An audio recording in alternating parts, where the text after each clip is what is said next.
مجلس عاملہ کا اجلاس پیپلز پارٹی کا ہمیشہ برسی سے پہلے ہوتا ہے، ہمیشہ 12 سال تک ہمیشہ برسی سے پہلے اجلاس ہوتا ہے۔ وہ پہلا اجلاس جس میں یہ فیصلہ کیا گیا تھا کہ بلاول صاحب کے نام کے ساتھ زرداری نہیں بلکہ بھٹو زرداری ہوگا، ٹھیک ہے، جس میں وصیت دکھائی گئی، جس میں وہ صدر منتخب ہوئے، پیپلز پارٹی کے چیئرمین منتخب ہوئے، اور اس سے لے کے آج تک 12 برس تک ہمیشہ اجلاس ہوا سی کا، مجلس عاملہ کا، برسی سے پہلے۔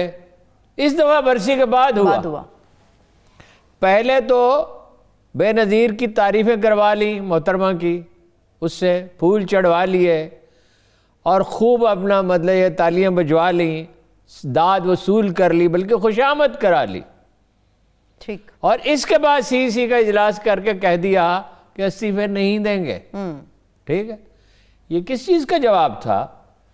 جب اے آر ڈی بنی تھی، جب مشرف نے ٹیک اوور کیا تھا اور اس کے کچھ عرصے کے بعد اے آر ڈی بنی تھی اور نواز شریف جو ہے قلعے میں رکھے گئے اور وہ زیادتی بھی ہوئی بڑی، تو خواجہ سعد رفیق کے ساتھ زیادتی ہوئی، جاوید ہاشمی کے ساتھ زیادتی ہوئی،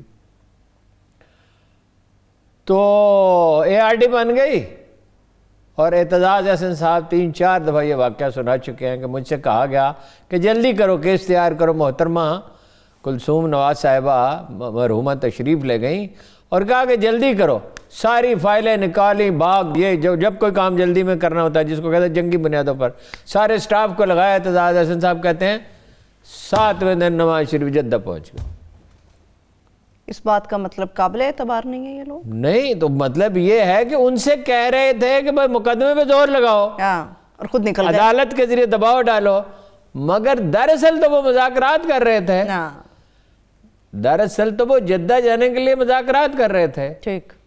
اب زرداری صاحب یہ بات کیسے بھول سکتے ہیں؟ اور دونوں ایک دوسرے کے ساتھ یہی کرتے رہے، انہوں نے نہیں، زرداری صاحب نے نہیں کہا تھا، بری میں اعلان کیا تھا ججوں کی بالی کا، پھر کہا کہ یہ معاہدے کوئی قرآن و حدیث ہوتے ہیں۔ ہاں، معاہدے قرآن آسمانی صحیفے، معاہدے قرآن و حدیث ہی ہوتے ہیں، کیونکہ قرآن میں لکھا ووفوا بالعہد ان العہد کان مسئولا، وعدے پورے کیا کرو، بے شک، روز حساب وعدوں کے بارے میں سوال کیا جائے گا، پوچھا جائے گا۔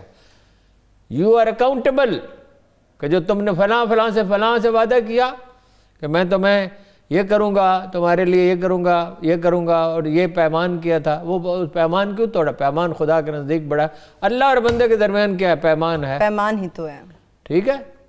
جو پیمان پہ پورا اترا وہ سرخرو ہے، جو پورا نہ اترا وہ سرخرو نہیں ہے۔ ایک پیمان میثاق جمہوریت کے نام سے بھی ہوا تھا، میثاق جمہوریت سے ہوا تو پنجاب حکومت اس میثاق جمہوریت کے بعد پنجاب حکومت برطرف کی تھی نا، پھر بحال کرنی پڑی تھی۔ دیکھیے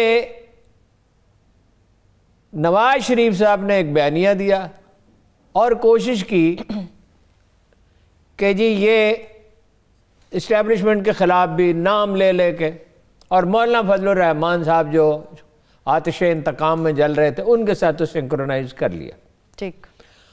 اور کیا انہیں پیشکش کی کہ وزیر اعظم چاہے فضل الرحمان صاحب بن جائیں چاہے یہ بن جائیں، دونوں کو کہا کہ آپ بن جائیں، چاہے آپ بن جائیں چاہے آپ بن جائیں۔ کون بناتا ہے جی؟ کون بناتا ہے کسی کو وزیر اعظم؟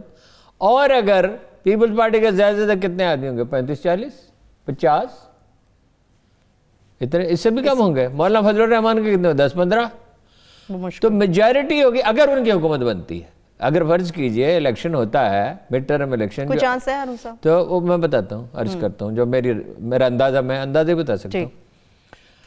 تو میجارٹی جو ہے حکومت تشکیل پاتی ہے، اس میں 70% آدمی نون لیگ کے ہیں اور زیادہ سے زیادہ 30% ان دونوں کے ہیں، اتنے بھی نہیں ہوں گے، تو پھر کون آئے گا؟ تو وہ حکومت کس کی ہوگی؟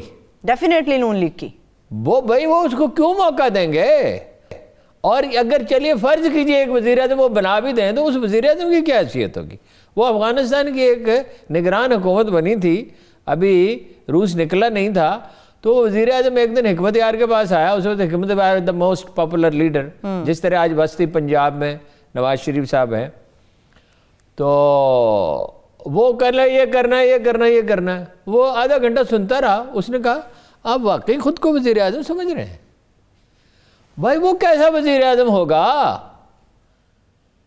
تو یہ تو بات ان کے نزدیک یہ چکمہ ہے. اچھا ٹھیک ہے. ٹھیک. اب انہوں نے نواز شریف صاحب نے لے اونچی کی اور نام لیا اور جناب ٹیپو سلطان بن گئے. اب بھائی آپ 72 برس کے ہیں, آپ کو لوگ جانتے ہیں, 35 36 37 برس سے آپ سیاست میں ہیں, کہ آپ کا طرز عمل ہے کیا. پیپلز پارٹی کے لوگ یہ کہتے ہیں صاف الفاظ میں جن سے ہماری بات ہوتی ہے, ٹھیک ہے, ہماری مراد اخبار نویسوں کی مختلف کی ہے, میری تو کمی ہوتی ہے, وہ کہتے ہیں کہ جناب والا کون سا وعدہ انہوں نے کبھی پورا, ہم کیسے ان پہ بھروسہ کر سکتے ہیں؟ کبھی کوئی وعدہ تو پورا نہیں کیا. یہ ان کے بارے میں یہی بات کہتے ہیں. اور دونوں کے, ہم تو وہ زیادہ کلپ بلپ چلاتے نہیں ہیں, دونوں ایک دوسرے کے بارے میں کیا رائے رکھتے ہیں سب کو پتہ ہے. اب وہ دیکھیے کہ بھائی وہ بالکل کہتے ہیں جی یہ ان سے وہ کر کے اپنا ٹیمپریچر بڑھا کے یہ ان سے سادہ بازی کرنا چاہتے ہیں. مجھے سوال کا جواب دیں, اب ہوگا کیا؟ فائنل بتائیں, باٹم لائن کیا ہے, کیا ہوگا, کیا بنے گا؟ دیکھیے میرا اندازہ یہ ہے کہ یہی صورتحال رہتی ہے اور کشیدگی برقرار رہتی ہے, اور خان صاحب کا یہی بے لچک رویہ رہتا ہے, اور یہی کیبنٹ رہتی ہے, اور یہی پنجاب کا وزیر اعلیٰ رہتا ہے, تو چیزیں مڈ ٹرم الیکشن کی طرف چلی جائیں گی. اور یہ حالات دیکھیے سیاست میں سب سے اہم چیز حالات کا جبر ہے. دیکھیے وہ مذاکرات کے لیے کہہ رہی ہے اسٹیبلشمنٹ, وہ ٹھیک کہہ رہی ہے, پولائٹلی کہہ رہی ہے, ڈیسنٹلی کہہ رہی ہے, کوئی ان پہ دباؤ تو نہیں ڈال رہے, کوئی انہیں تنگ تو نہیں کر رہے. تو دونوں ایک دوسرے کی ضرورت ہے, لیکن اگر نہیں ہوگا اور شورش برپا رہے گی, ہنگامہ ہوگا فرض کیجئے, اور کچھ ڈیلیور نہیں ہوگا, اکانومی دیکھیں نا, 1 سال اور گزر جاتا ہے, 1 سال اور گزر جاتا ہے اور اکانومی ٹھیک نہیں ہوتی. اور میں آپ کو بتا رہا ہوں نہیں ٹھیک ہوتی, نعروں سے نہیں ٹھیک ہوتی. سٹاک ایکسچینج اکانومی نہیں ہے, اکانومی ہے پیداوار.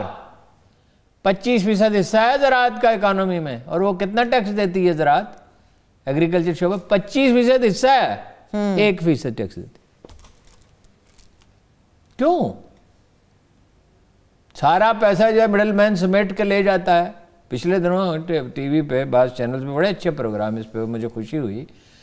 او بھائی یہ FBR شبر زیدی صاحب کہتے ہیں, ایک سیریس آدمی جس کی ساری عمر اس میں گزری ہے, کہ 2000 آدمی ہیں کام کے, 20,000 یا وہ ہیں جو رشوت خور ہیں یا نکمے ہیں. وہ 2000 آدمیوں کو 20,000 آدمی کام نہیں کرنے دے رہے. آپ ایک اس کو ریشفل کیوں نہیں کرتے؟ اس دن کریں گے جب ہر چیز بیٹھ جائے گی. میرا خیال ہے کہ حالات کا جبر مڈ ٹرم الیکشن کی طرف لے جائے گا. عمران خان صاحب کے پاس اس وقت وہ مضبوط ہیں, اس لیے کہ آپ دیکھیے نا, پھوٹ پڑ گئی PDM میں, مولانا فضل الرحمان کی پارٹی جو ہے وہ شکست و ریخت سے دوچار ہو گئی. فائنلی وہ میرا خیال ہے پریویل کر جائیں گے, لیکن بہرحال وہ ذہنی طور پہ انگیج تو انہوں نے کر لیا نا, اور وہ کوئی غیر اہم لوگ نہیں ہیں, اور ان کی ریپوٹیشن مولانا سے زیادہ بہتر ہے. ٹھیک ہے نا.